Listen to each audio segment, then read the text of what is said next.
Bem-vindo, professor, professora da modalidade EJA, para a nossa terceira aula na qualificação profissional com o projeto E-Jovem. Nosso objetivo hoje é trabalhar com abordagem metodológica de sensibilização. Nós quisemos escolher esse tema, esse título propositalmente para destacar esse aspecto da sensibilização humana dentro da sala de aula.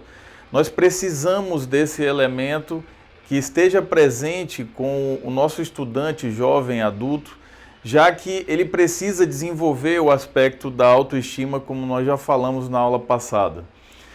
Eu quero lembrar que quando nós falamos de educação para jovens e adultos, nós não estamos falando de pedagogia. Pedagogia é um termo que vem do grego, que significa educação para crianças. Quando nós tratamos de educação para jovens e adultos, o termo utilizado é andragogia.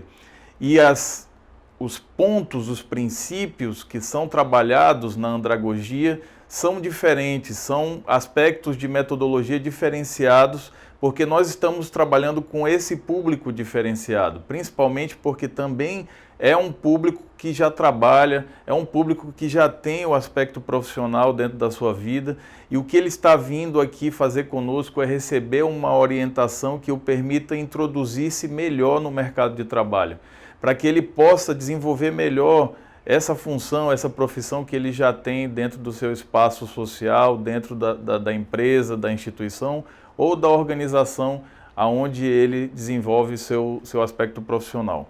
Então, é fundamental que nós estejamos atentos e façamos, inclusive, algumas leituras complementares sobre o que é andragogia, sobre quais são os princípios que regem a andragogia, porque essas abordagens são diferenciadas do aspecto pedagógico. Por isso não estamos chamando, inclusive, de abordagem pedagógica, senão metodológica, que é para que a gente possa compreender que são métodos de trabalho com adultos.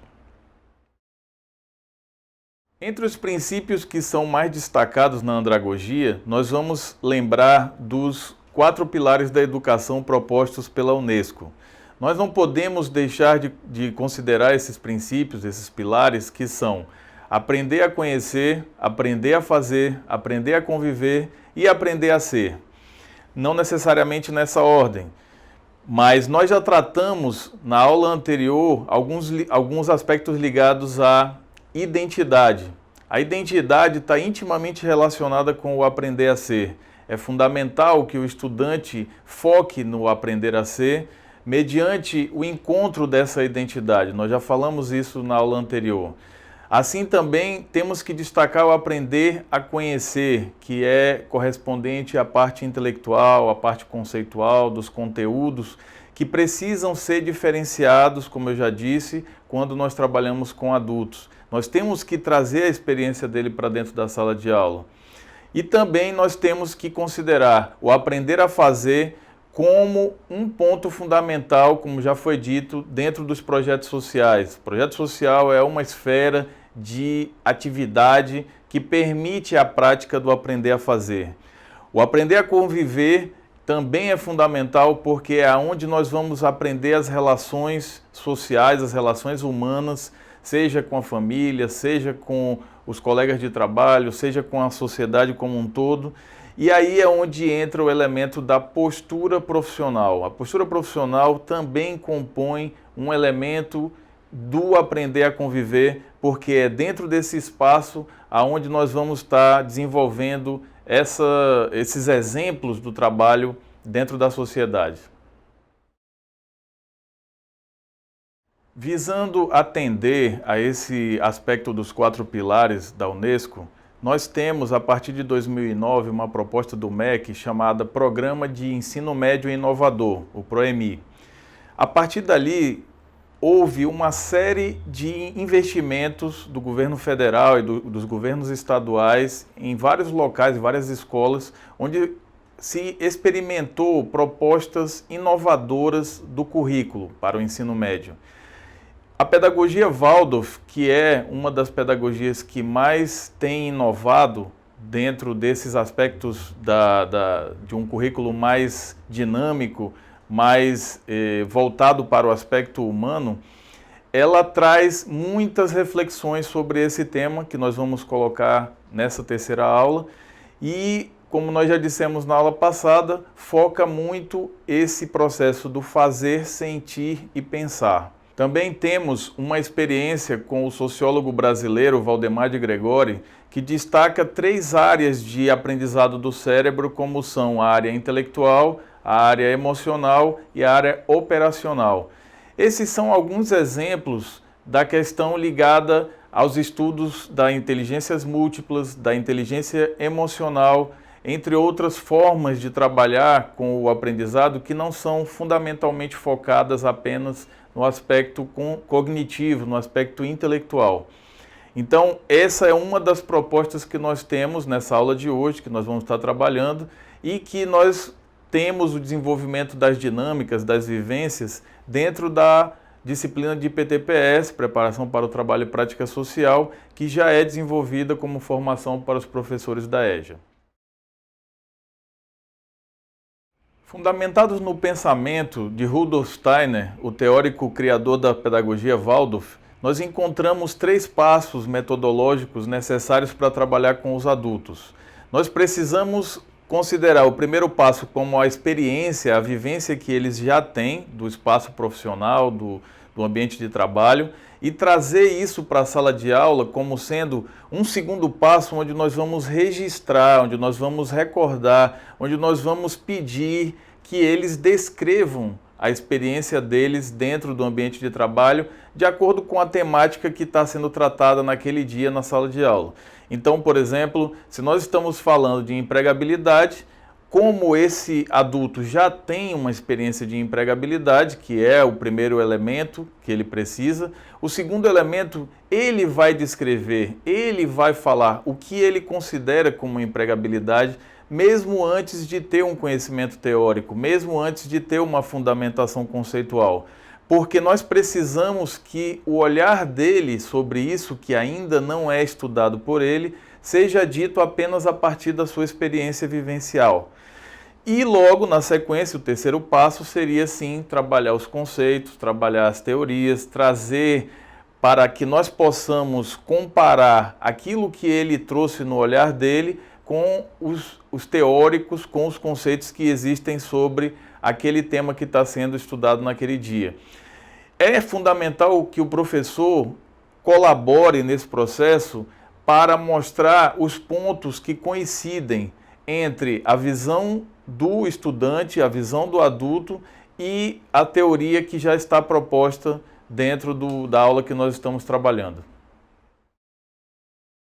Como nos diz o nosso pedagogo Paulo Freire, o professor precisa morrer um pouco dentro da sala para que o aluno, o estudante, possa nascer, possa vir à luz com o seu conhecimento, com a sua vivência. Ele precisa acreditar e experimentar que naquele espaço ele tem vez e voz. Ele precisa perceber na prática que ele pode trazer o seu conhecimento que será aproveitado na construção daquela aula juntamente com o professor. Quando nós queremos fazer uma sala de aula mais dinâmica, mais produtiva, nós precisamos considerar que existem outras inteligências que nós já vivemos dentro da nossa vida.